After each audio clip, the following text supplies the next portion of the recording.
My name is Christopher P. Higgins. You can call me Hap. Cap, my friends do. I do not allow Mr. Bonner that privilege, but please call me Cap. I was born in 1830, just outside Dublin, Ireland. I, along with thousands of other Irishmen, left that lovely Green Isle in 1848 to escape that dreadful potato famine. You've probably read all about that. So I immigrated to the United States, and by 57, I found myself in the 53, excuse me, I'm a little confused. See, the press does that to you. They just confuse you. Anyway, in 53, I found myself in St. Paul. Now, it was that year that Isaac Stevens had just been appointed governor of the newly created Washington Territory. While in St. Paul, he hired me to be his wagon master for that expedition. Now, our charge in going west was not only to get the governor to his place of administration, but also to scout for a possible location for a northern transcontinental railroad route. And we were also to take a look at the flora and fauna, much as Lewis and Clark had done earlier, and make peace with the Indian tribes. Now, this is not an easy thing to do if you're familiar at all with the history of the Indians in western Montana. We met in 53 here in the valley with the chiefs of the Salish, Kootenai, and Penderai tribes, and the governor promised him that he would maintain peace with the Blackfeet. Not an easy thing to do, given the centuries of depredation by the Blackfeet upon the rest of the Indians, particularly in Hellgate Canyon. So you can understand if the Indians were a little bit doubtful this could happen. But in the intervening 2 years, there had been minor thefts. But as Chief Victors told the governor, that it is the esteem in which the governor was held that maintained peace in western Montana for the first time in centuries. So we returned in 55 in order to formalize a treaty at Council Grove. Now, I remember it vividly. We were coming back, it was the summer, it was July 4th, 55. And we're crossing the Bitterroot River, and it was almost in flood state. It had been a late spring, lots of runoff, lots of rain. So we were crossing the river on 3 rafts. The first 2 smaller wooden rafts were easily poled ashore across the river. The third raft, the larger one, carrying myself, the governor, and most of our supplies, we lost control of it, got caught in the current, and was racing down the rapids to sure destruction. So I just simply grabbed hold of the tow rope, jumped into the river, swam ashore, ran alongside till it came to a nice big tree where I could wrap the rope around so the governor's boat would just slowly, gently come to shore, saving the governor's life, saving the expedition. Thank you, thank you, thank you.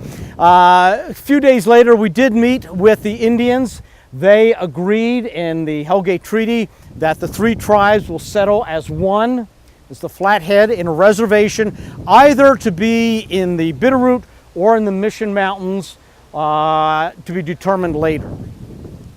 It would take almost 40 years before the Indians, all of them, would finally leave the Bitterroot.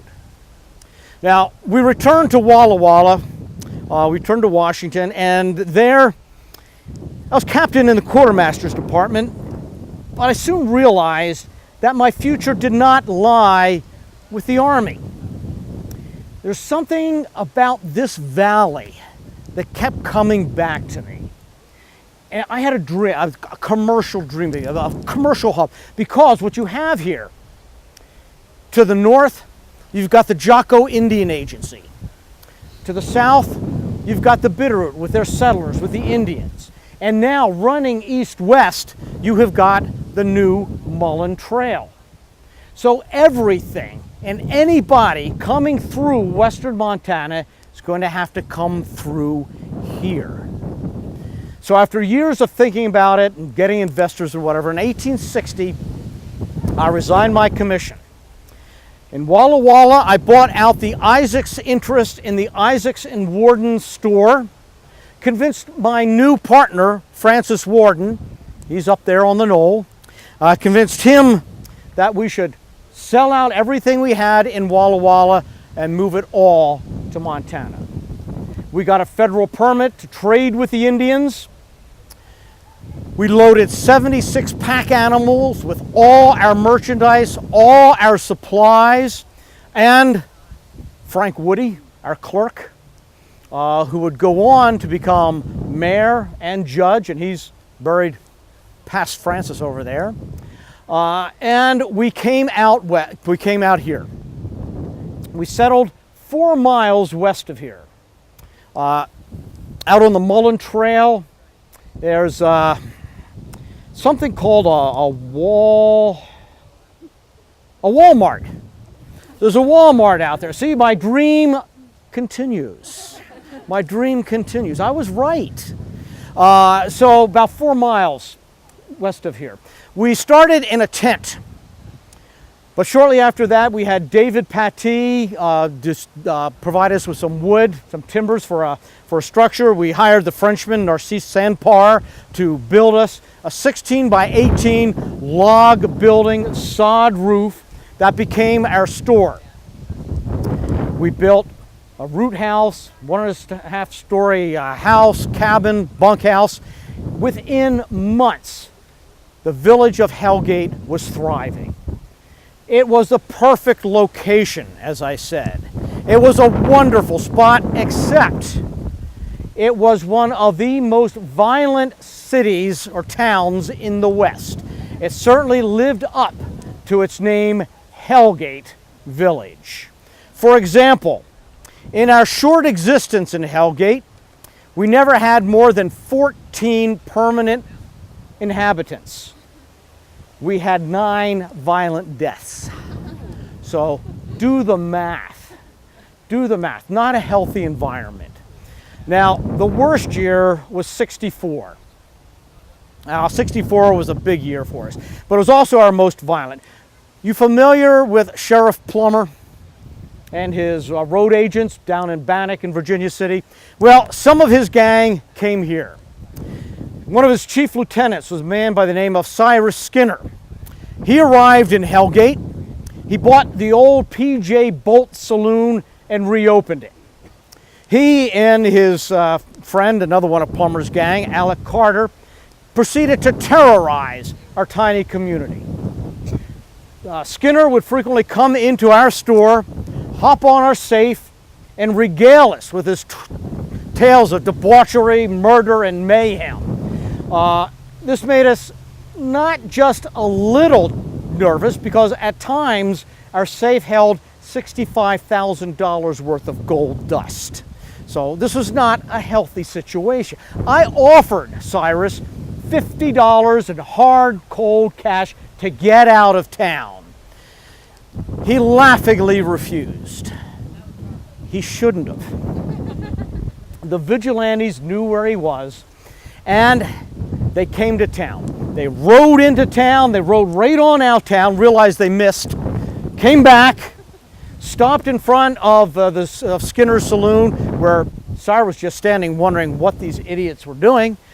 They nabbed him, they nabbed Carter, brought him to my store for a quick trial, then hung him in my corral. We went back to the saloon, and there in the back room, Johnny Cooper was bleeding from a pistol wound earlier in the day, also one of the Plummer's gang. So we took him out to the corral, hung him off the same pole using the same soapbox. Some other vigilantes then went out to Baron O'Keefe's. There they came upon Bob Zachary. Now, they're ready to hang him on the spot, but Baron O'Keefe would not allow that to happen. Afraid of ghosts. Didn't want the bad feelings out there. So after the Baron also gave Zachary a full, hearty breakfast, Zachary was brought to town and hung. More Vigilantes went up to Frenchtown. There they found George Shears and hung him at the blacksmith's. Final problem was resolved as they went down to Stevensville, where they gathered Whiskey Bill Graves, captured him, and hung him on the spot. Justice was very swift in those days. But it reminds me, story, this happens a couple years later when we're in Missoula. It was after the war, 66, it must have been about 67. 67. A man by the name of Joseph Dufranc had been arrested, tried, and convicted of killing Louis Grandmaison in Stevensville. We had the only jail, so they brought him here. Now, our jail was not real secure because very soon Dufranc found that he could let himself in and out very easily. But it's winter. Why bother? He's warm. He's getting room and board. Well, wait. So he's enjoying winter in our jail, coming and going as he wants. But then one night, the roof catches fire because of an overheated stovepipe. Well, he can't put it out himself, so lets himself out of the jail, goes on over across the street, knocks on the door of the sheriff and says, "Come on, help me put the fire out." Sheriff, who did not know this was what's going on, goes, they put the fire out. Sheriff realizes jail needs a little bit more security. So we get a bigger door, a bigger, stronger lock. Dufranc waits until spring when he digs his way out, and we never hear from him again. So interesting things do happen in these early days. Now, I mentioned 64 as being a pivotal year. Not only was it the violence, but it was in that year, fall of that year, that Francis Warden and I built a sawmill 4 miles upriver from Hellgate.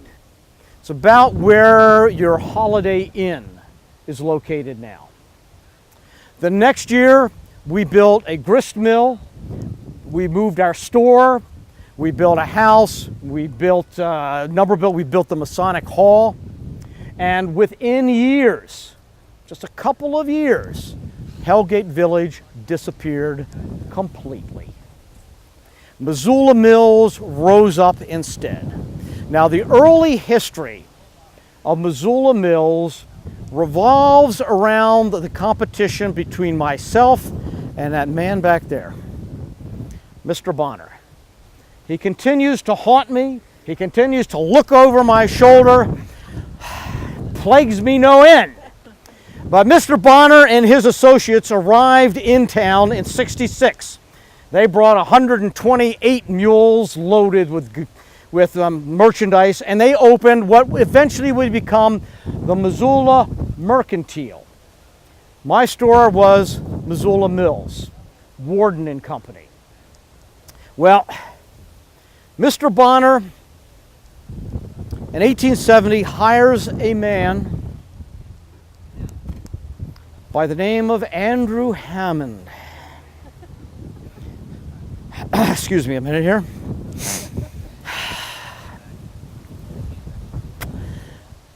Mr. Hammond was hired first as a clerk, rose to become managing partner, the force behind the Mercantile. It is my sincere belief that Hammond's one goal in life was my destruction. And he proceeded very methodically to do this. Got peaked somewhat in the late 70s, early 80s as we struggled to get the Northern Pacific Railroad to stop in Missoula and to have a rail yard here. You understand how important it is to have a railroad in your town. The railroad bypasses your town, you might as well pack up shop and leave. Well, I, along with Francis, Washington J. McCormick, and A.J. Erlin, owned most of the property in downtown Missoula. So we gave the Northern Pacific lots of prime property in town to encourage them to stop and settle. This worked. They did. And this ensures Missoula's success. we as investors hoped that we would benefit by some sort of contracts to help provide for the Northern Pacific. But Hammond and Bonner had provided nothing to the NP, nothing. But behind the scenes, with their political maneuvering, with their bribery, with their working with men, again, behind the scenes, men like Marcus Daly, with principal investors of the Northern Pacific itself, they got all the contracts to provide all the timber for the Northern Pacific going through Montana. They then built a mill out in Bonner, naming it Bonner, to provide timbers. And they happened to just, by the way, know where the Northern Pacific was going, so they could lay those timbers all along the trail. They cut land, they cut timber off everybody's land, public, private, the national forest, the reservation. This blatantly illegal timbering and the whole business management idea came to the attention of President Cleveland's administration. His Attorney General took notice, started to enforce the timber laws more strongly. A federal jury indicted Bonner and Hammond. And then,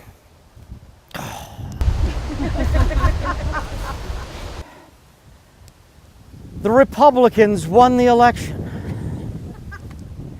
President Harrison came into office. Nothing happened. Everything was dropped.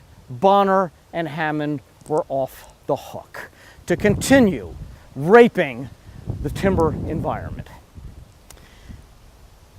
Hammond didn't stay in town too long. He went to the Pacific Northwest, got more rich by investing in railroads, timber, and shipping. But before he left, he continued to squeeze. The next attempt on me was my bank. I had built the very first bank in Missoula, the Missoula National Bank in '73, thanks to investors like the territorial governor, Sam Hauser. And without getting into a lot of very boring economic details, Hammond managed to get on the board, began to squeeze, began to question everything we did, every loan we made, every transaction, until finally Sam Hauser and some of the other major investors had no other choice. It was either cap or the bank. And though Hauser's on record as he wants to be good to cap, Hauser is an investor first, and I am out. I lose my bank.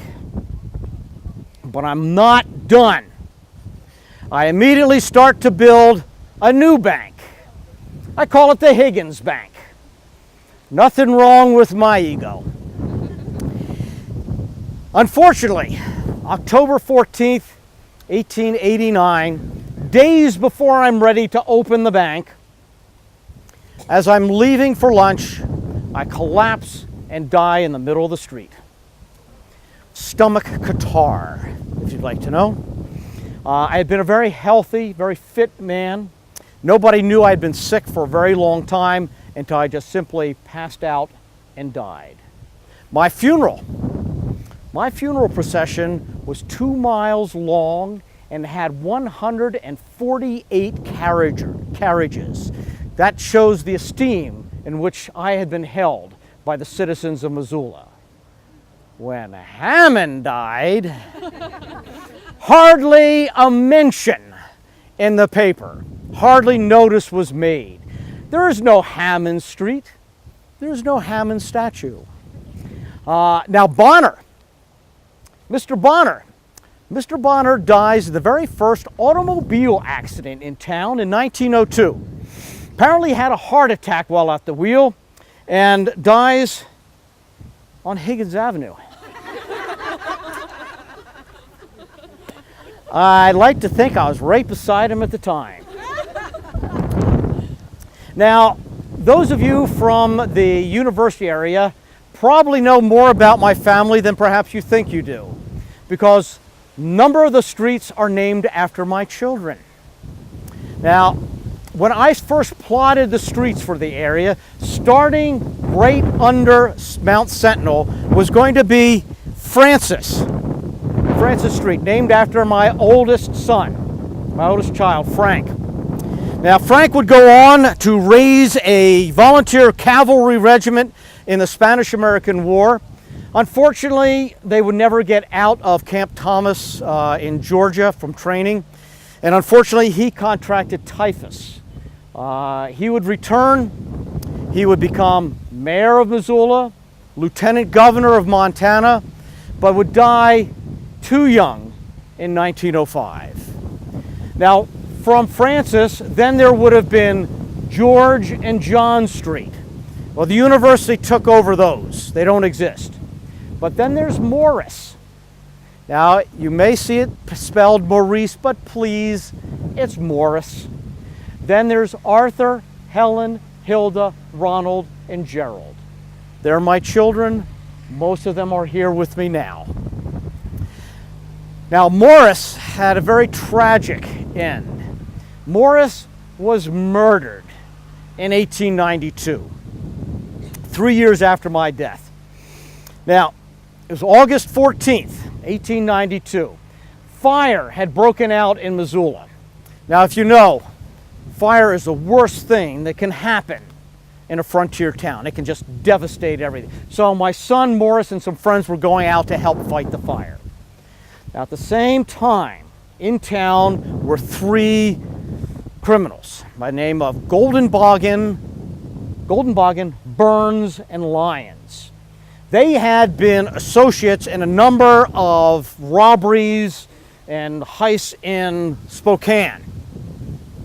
Goldenboggin had got away with most of the money, made it to Missoula. Burns and Lyons tracked him here. Somehow or other, Goldenboggin had Lyons arrested for stealing his watch. That was probably a stolen watch to begin with, but still. Lyons is arrested. Burns takes a particular exception to this and challenges Goldenboggin to a shootout behind the Blue Front Saloon on Front Street. Goldenboggin accepts this challenge, and in your typical Old West fashion, they meet behind the saloon with their pistols ready to go. They draw. Goldenboggin's shot goes wide. Burns shoots Goldenboggin right in the side. At this moment, Goldenboggin decides, well, maybe it'd be better just to get out of town. So he starts running. He turns and runs up towards Front Street. Burns wants to finish it. Burns wants this over. So he follows. And as he turns the corner, he fires up towards Front Street. At that second, Goldenboggin turns right in front of the saloon. My son, walking by, looks to see what the commotion is, gets a bullet right between the eyes. He does not die immediately. He is taken to the family home next to the bank on East Main. And there the doctors try to remove the bullet from the back of his head. Fortunately, my son never regains consciousness. He dies that evening. The citizens of Missoula, still holding the name Higgins in such esteem, they storm the jail and they're going to lynch Mr. Burns. With great difficulty, Sheriff Houston manages to prevent this from happening, and instead, we hang Burns legally 3 months later. Again, justice still very quick in the West. And now while I have so many people here, I would like to set the record straight on one thing that has been bothering me for years. You people complain about your traffic quite a bit. You people also seem to blame me for your traffic, and I want to set that record straight. It's in the late 1880s, and there are 2 lawyers. Always look for the lawyers. By the name of Stevens and Bickford. Familiar names, probably. They wanted to build a new town called South Missoula on the other side of the river. At that point in time, the Higgins Bridge was built at an angle connecting to the road that goes out to the fort. Now, Bickford and Stevens bought a lot of that property, and they began to lay their property lines perpendicular to that road. Well, I'm sorry, that is just plain stupid. It is not done that way. If you're laying property lines, you lay them according to section lines. That's north-south, east-west, not at some crazy angle. Well, personal friend of mine, Judge Knowles, owned the immediate property south of the river, between the river and South Missoula development area. I owned most of what became the university area. We opposed this development, and when Bickford and Stevens went to the county commissioners to have the new town of South Missoula incorporated, the county commissioners just sadly shook their heads and said, you're about a day late, because Higgins and Judge Knowles just had the city annex the entire area. Then the bridge washed out in a flood, and it went in front of you, the voters of Missoula. Which way should that bridge be built? Should it be built the old way, connecting with Stevens Avenue and favoring the South Missoula development, or should it be built the right way, north-south? Well, you people voted the right way. You voted the Higgins way. I thank you, but please blame yourself for your traffic problems. Thank you. Thank you.